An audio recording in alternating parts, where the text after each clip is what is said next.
Hi Dad, welcome to my food vlog.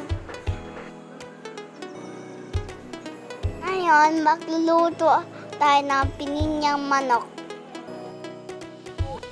Ngayon, itita na natin yung bayang saka sibuyat.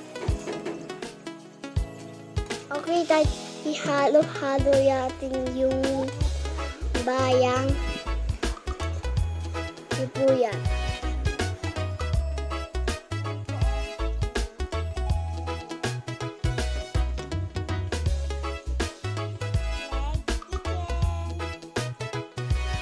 Ilagay na natin ang tigim.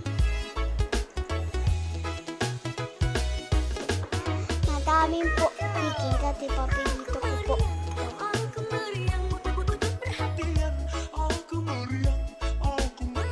Next po, carrot and potato.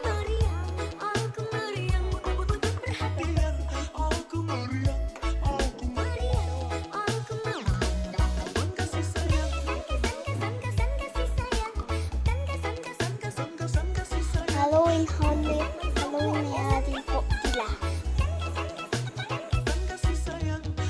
Bango, malapit na maluto.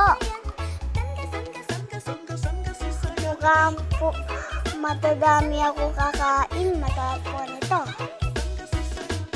Kaya tapos na po.